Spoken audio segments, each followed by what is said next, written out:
फेंकू भैया। हाँ भैया। अरे मतलब सुतले लावा चला चल जा, बड़ा बढ़िया प्रोग्राम हो आज। अरे के गाय काल भैया? अरे प्रमोद लाल यादव। का जाए भैया, इतना फुहर पातर गावत हुआ कि सुने का मन ना करत भाई। अरे ना भाई, बड़ा बढ़िया गावल हो। ठीक गाँव ना का? हाँ बहुत बढ़िया। चला चल जाता। चला चला चला चला चला चला। अरे का है प्रमोद भैया? अरे काहे भैया प्रणाम। प्रणाम प्रणाम। अरे बड़ा तो नाम सुन लिया भाई, आवे का तो मन ना करता, इतना लोग फुहर पातर गावत हो कि सुने का मन ना करता। तेरे को भक्ति लाइन से सुना दा मालिक। आप तो ठीके कहत हुआ भैया, हम तो हमेशा ज्ञान के बात बताई ले, हाँ लेकिन ये जमाना में क्यों सुने के तैयार नहीं खे। जितना लोग फुहर गावता उतना लोग सुनता। तला तोहार मन बता, हम बढ़िया चीज सुनावता नहीं फागुन में। सुना दा भैया। था सुन, भोला जी खेले ले होली, गौरा संग भोला जी खेले ले होली। भोला जी खेले ले होली, गौरा संग भोला जी खेले ले होली। भोला जी खेले ले होली, गौरा संग भोला जी खेले ले होली। अरे भोला जी खेले ले होली हो, भोला जी खेले ले होली हो, भोला जी खेले ले होली हो। अरे भोला जी खेले ले होली, गौरा संग भोला जी खेले ले होली।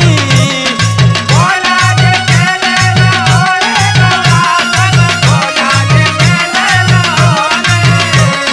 भोला जी खेले ले होली, गौरा संग भोला जी खेले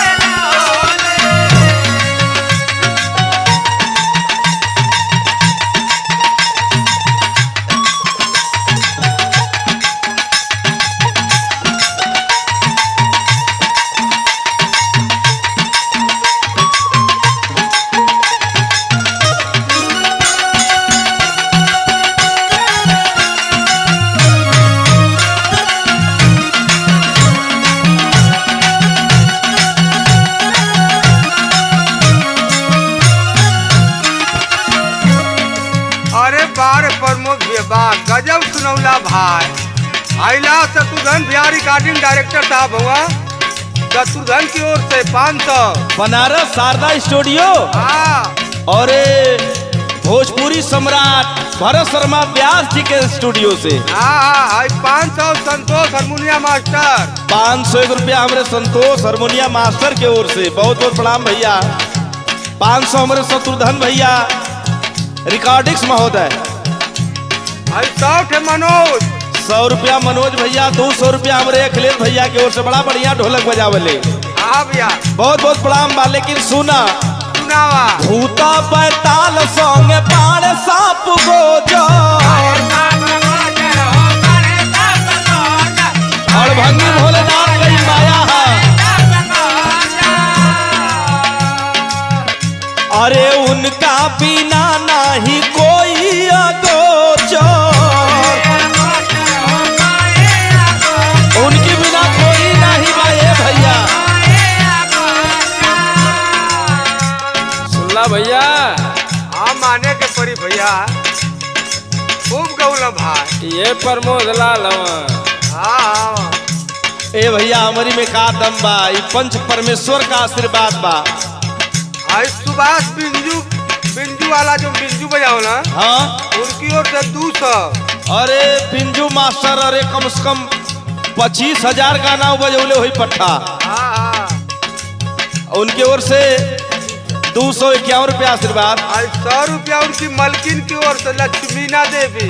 अच्छा, लक्ष्मीना भाभी की ओर से हाँ बहुत माननित होके हमार प्रणाम कह दिया भौजी के। एकदम एकदम भैया। सुना, सुनावा।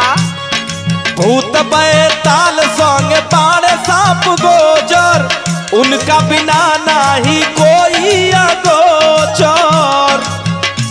सुना ये भैया, सुनावा ए भैया। इंडियन के टोली हो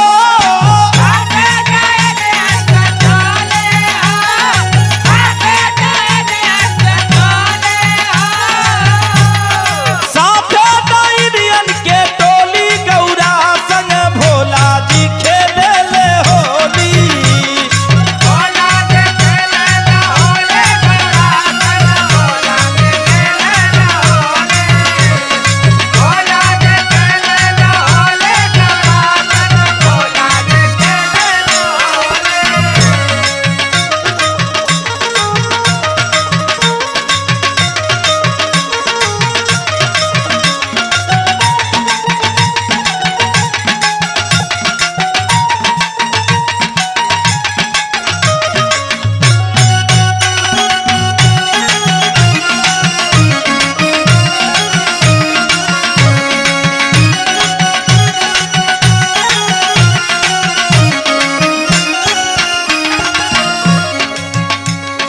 ए फेकू का हो भैया? देखा ई पनीदार का गाना है। हाँ हाँ बात सही है भैया, गायकी तो ठीक बा हाँ लेकिन तनी सा हिलावत ना हो तो हिला देते तो और ही मजा आ जाए। हाउ कुल गीत ना ना हो। भक्ति लाइन में कैसा हिला दिए तो और ही मजा आ जाए। भक्तियों में हिला दिया तो हिला दिया तो भैया अरे ठीक है भैया, भगवान के नाम पर काहे न हिली हो। तनी हिला दे भैया प्रमोद दा। सुना सुनावा।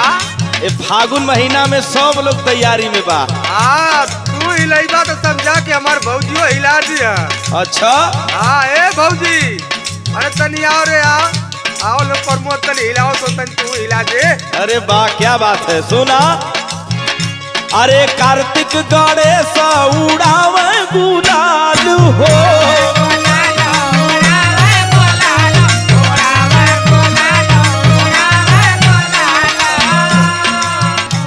अरे माता पार्वती जी डाल रंग लाल हो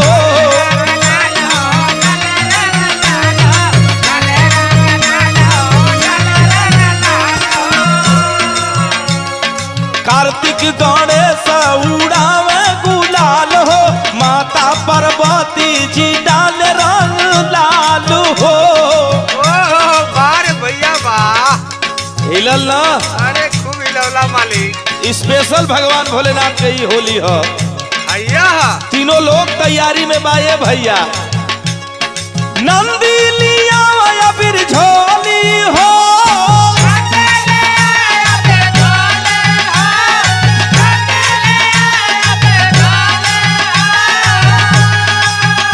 अरे नंदी लिया बिरझोली गौरा संग भोला जी खेले ले होली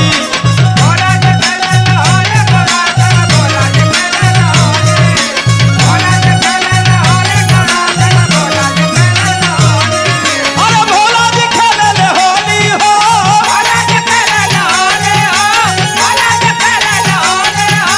भोला जी खेले ले होली गौरा संग भोला जी खेले ले होली